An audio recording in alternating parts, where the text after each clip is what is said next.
because this is the kind of communication that I dealt with in Arizona from this process with that GM. I would use that moment to big up my GM and my head coach and the owner. If he wanted to be a real politician about it, I would use it to Since big up. what? The Jets are the only organization with the black head. No, the Dolphins. That's what I meant. Yeah, the Dolphins. My bad. With Yeah, the black, Jets have, with a yes. black head president coach. and a black head coach. Yep, black president. And Reggie McKenzie's also in the front office somewhere in there too. Yeah, black GM, black head coach. I don't think it's GM, but No, he's personnel the guy. black dude is GM.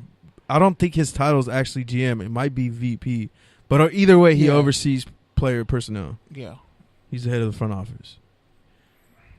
But yeah, definitely, like you said, it would be a great opportunity to actually give the Dolphins some props for not being as dysfunctional as half the teams we just talked about.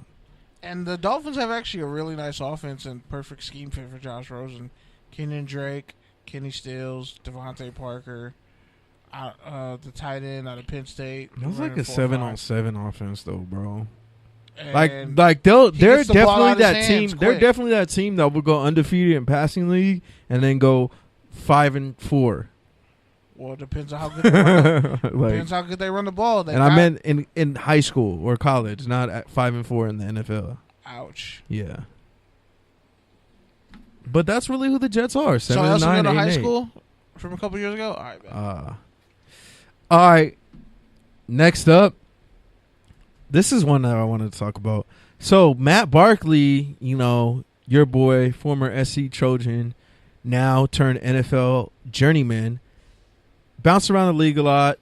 One of his demands when he was going through the process with the Bengals, I think they said the Cardinals, the Bills even, he asked to be played in Bitcoin. That takes balls. He's not the first or the only. Russell Okung also actually tweeted, I think it was this week or sometime recently, basically saying, imagine how cool would it be to see a player's salary in BTC.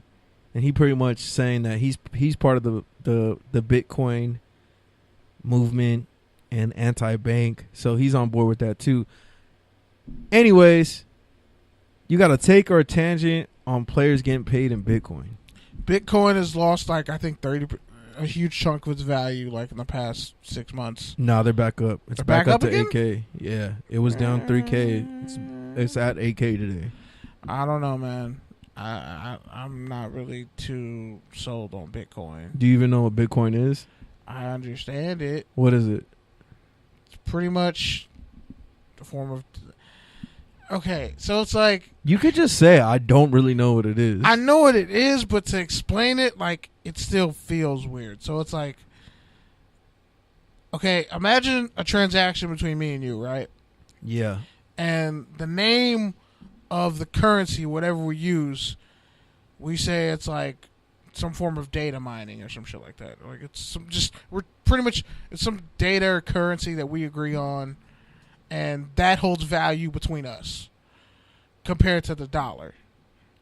Yeah, I mean that's essentially what it is. That's you can essentially call it Bitcoin, what it is. That's essentially shoeshine, what it is. supercalifragilisticexpialidocious. I don't give a shit. You can call it whatever, but it's essentially a transference of currency or some form of good that somebody else agrees on. That's essentially what it is, but the thing that makes it such a big movement, phenomenon right now, especially over the past few years. Because a bunch of rich cats got rich doing it first. Well, besides that. To piss off the Rothschilds. Well, no, besides that, it's the technology behind the Bitcoin. So Bitcoin is a brand. It's a brand of cryptocurrency. Yeah. It's a type of cryptocurrency.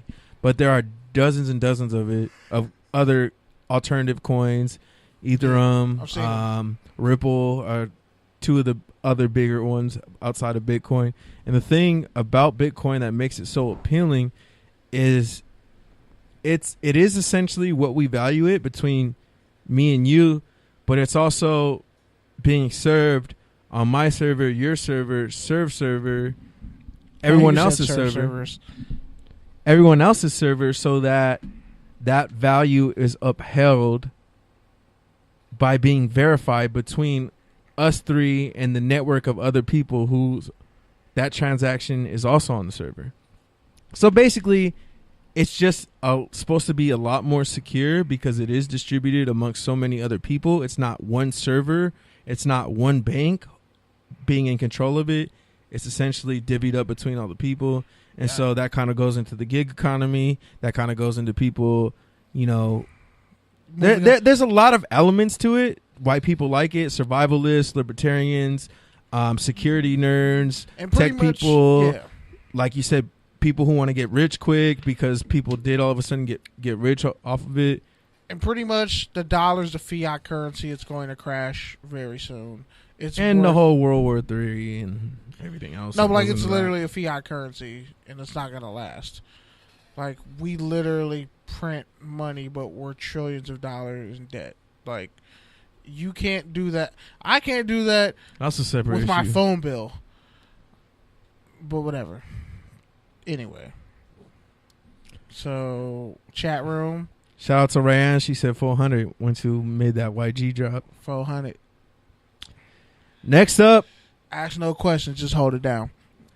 Next up. I'm yelling at all graduation. One thing you already mentioned. Last taker tangent. Deion Jordan, he caught 10 games for Adderall. Caught a body about a week ago. PED. You got to take her tangent on that. Former. I don't trust Oregon edge rushers. Here's my thing on it, man. I feel bad for dude because it seemed like he was essentially getting his life together. He kind of had a down year again after having a good year like 2 years ago.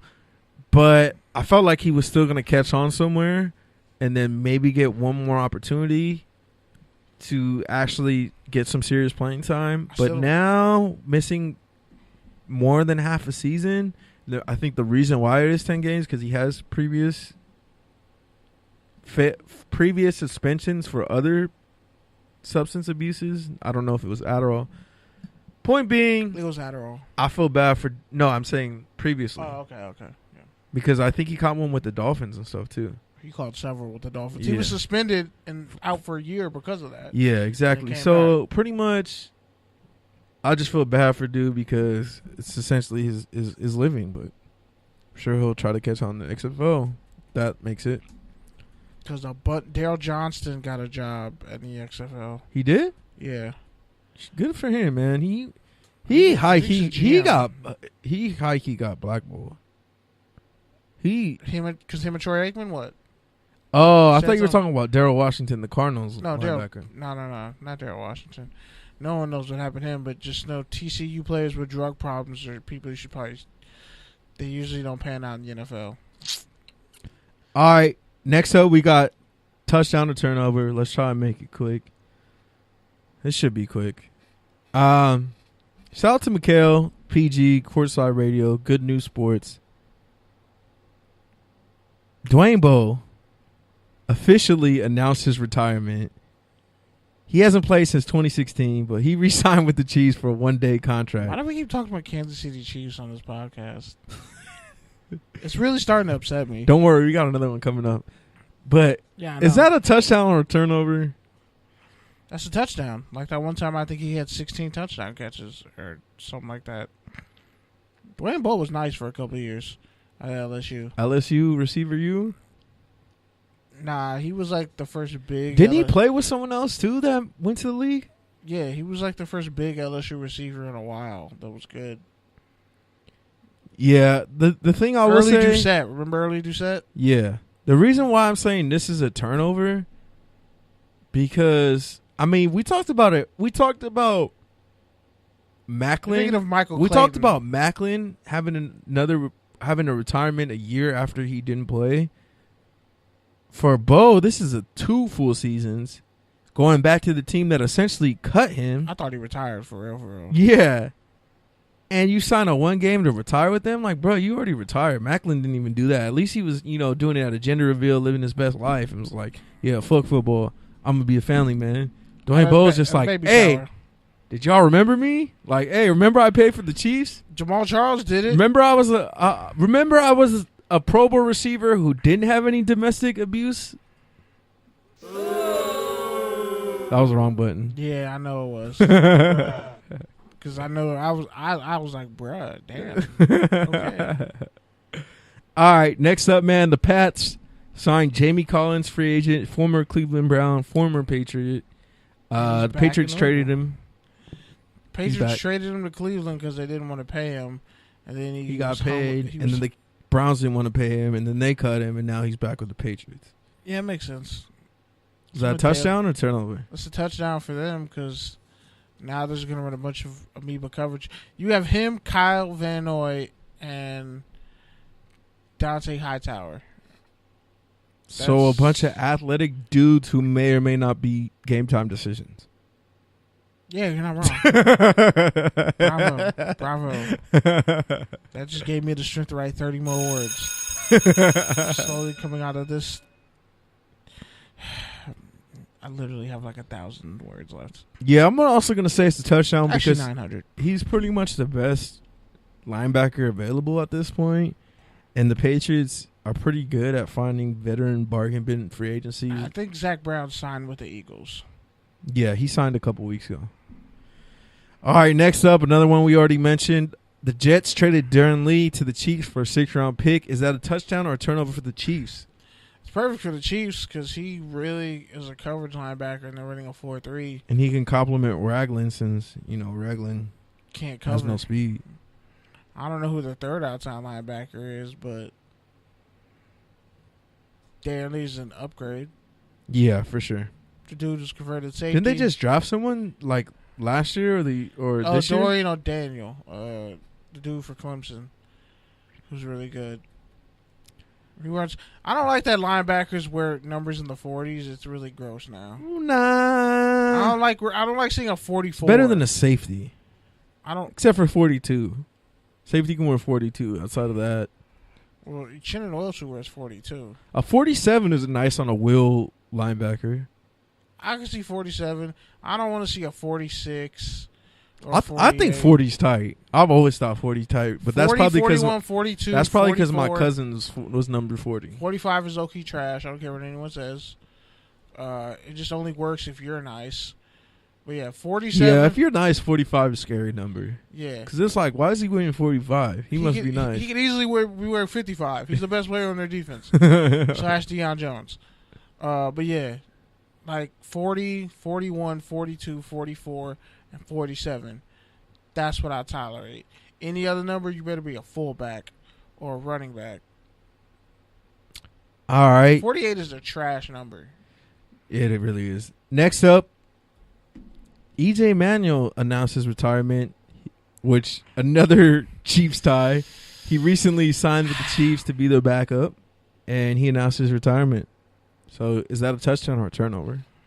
I would say it's a touchdown, but it's probably a sack, fumble, or a pick six. Oh, you're a scumbag. Do. No, I'm just...